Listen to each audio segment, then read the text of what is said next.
All right, so in this one, we're going to be updating the order total. So the order itself, the total. So the order itself will include the shipping price of whatever it is that we have, and then the tax and all that. So cart, realistically, this total right here should say subtotal. And then we'll say shipping, add to cart or something like that inside of there. So what we'll actually do here is we want to create a method that's going to add in the cart total first of all when it's created, and then it's going to have some line items for the other parts of it. So let's go ahead and look at our model. So first of all, we've got our cart here and we've got the total, and we are getting the totals when we actually look at the cart itself, right? So this is creating the totals here, and then it saves the cart and all that. So then in this, we might even consider that when we create the add to cart right here, or if the cart's created, that might be when we actually want to create a new order too.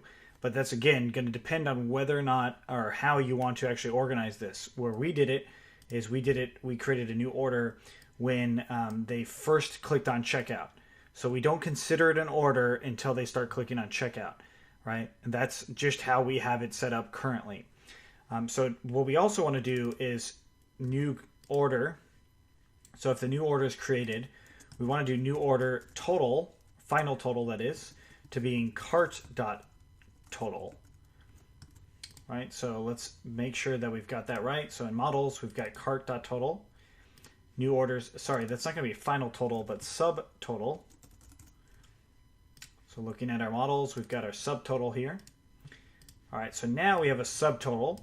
So this will at least show us that. So let's go ahead and save that. And I'm going to delete the session so all that stuff works.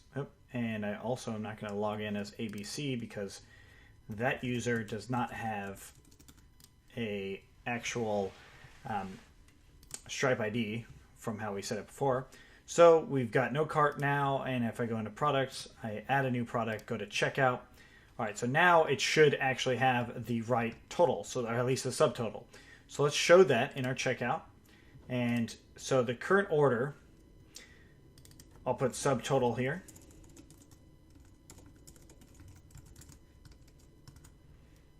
And there we go. So now at least the subtotal part is working. And so what we want to do too is create a signal probably when this cart is created or updated, or excuse me, when the order is created or updated, that it should actually update all the other things to it.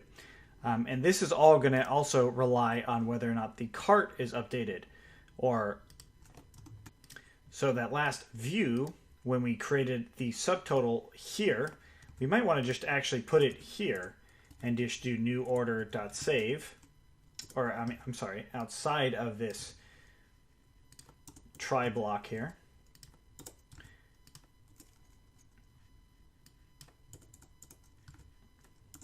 And then we'll do new order equals to none. This is just so the if new order is not none.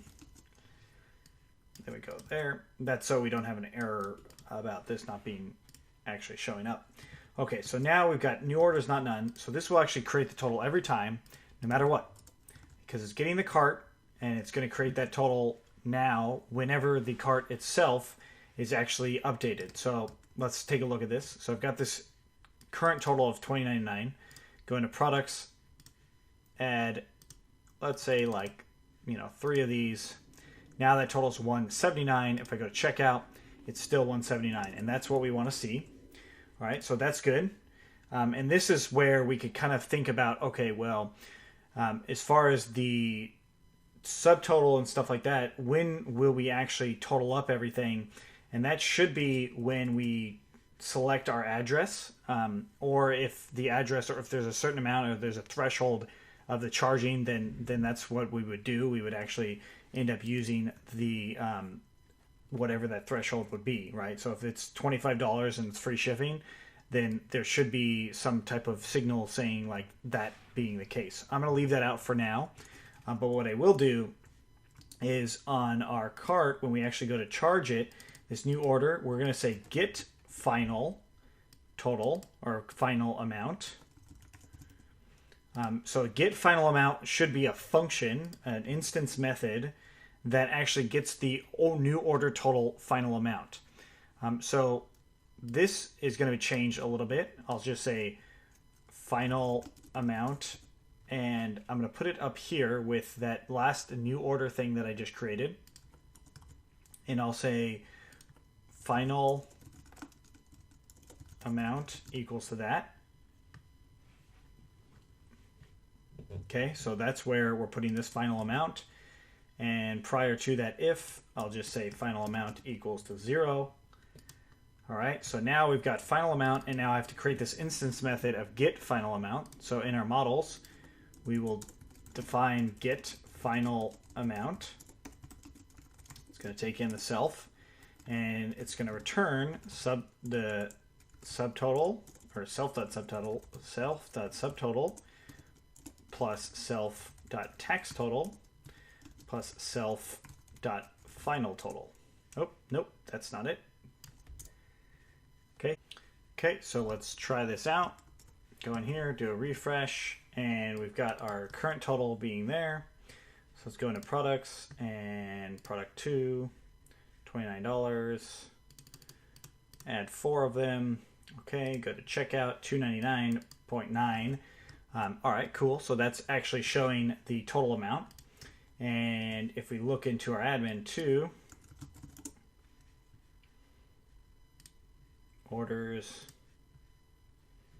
Okay, there we go. So we've got our total amount here, but we don't have a tax total. So in our instance method, when we do get final amount, let's go into models. What I'm going to do instead is go instance equals to order.objects.get self.id, and I'll do instance.taxtotal equals to, let's just say, some tax rate, and I'll do, for now, I'll just do 0.08 for 8% times self.subtotal. All right, and then I will do the now final total would be instance.finaltotal equals to this, and instance.save, and return self.finaltotal. All right, so now that we've got that, let's go ahead and check it out again. Go into our checkout.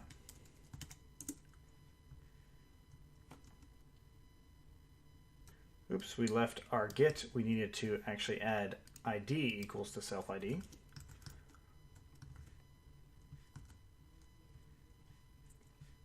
Cannot do float and decimal, so we need to turn our self.subtotal to being float, or sorry, our decimal to being float. Oh, take that back. We need to turn this into float. This is the decimal, this is a float. And if we refresh, now we've got a different total here. So let's actually take a look at, we want to make sure our instance tax total is actually right here. Go into the admin.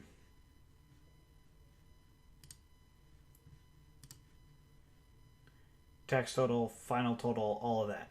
Great, so that's what we see. So we've got our tax total and our instance total. Actually, I think if we even used self, no, it won't work because this has to be the instance until it's saved. Once it's saved, then we can use self. So self.subtotal works. All right, so now we're getting final total, and that's what that's doing. So let's go back into our checkout, and this current total is not pulling in the right current total, and that is probably because of how we have it called on our into our template file here. So yeah, it says get final total, and final amount is actually what it is. All right, so now it's giving us that actual final amount. Perfect, so it's actually showing it. That includes the tax, that includes everything. And then this credit card number 4242 1234 123. Go ahead, submit payment, and it's loading. Let's look into our customer ID here, our customer account. We see that it actually went, it actually charged it, it worked. So now, going back into our orders, this is charged. It was successfully charged. But let's look in our terminal, and it does say charged. So it does convert that into being, it converts the JSON into being a true statement there. So now here is we can change the new order status to being finished. So this stuff we could actually just, instead of being in an if statement, we could just do if charged, new order status is finished. And then new order dot save. And then we would delete the cart ID, line item total, and then we would probably reverse this to our orders. So let's just make sure that we have the orders set up. So URLs, we have orders here. So user orders is the reverse for it. So we go into orders here, put that reverse there. So this is deleting the cart ID and the session, basically session information here. We don't actually need to delete the cart itself. And then I'm going to scroll up to see if we have messages imported, and we don't. So from Django.contrib import messages. Scroll down, messages.successful, messages.success, request your order has been completed.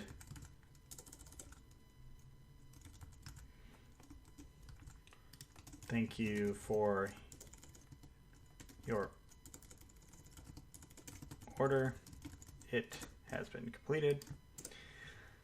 Okay, so now we've got our charge being successful. It's going to delete the cart ID. It's going to delete the items total.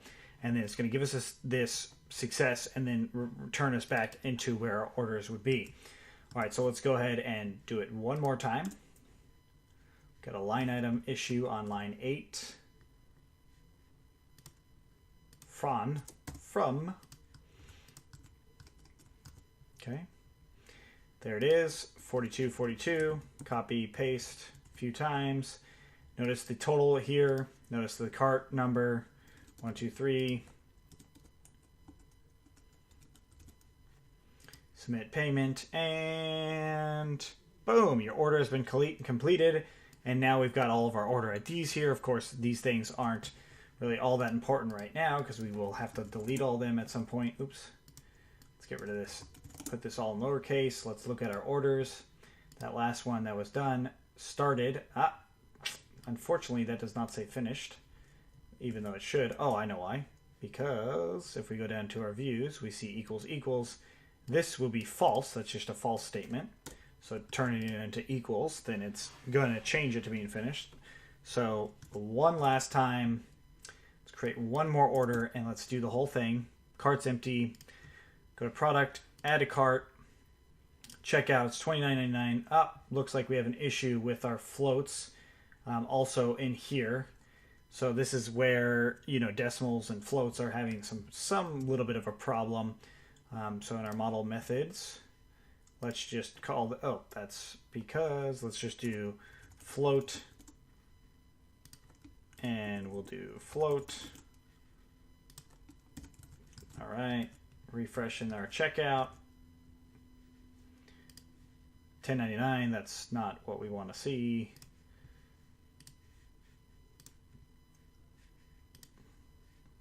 $32.39. It's not calculating the right one.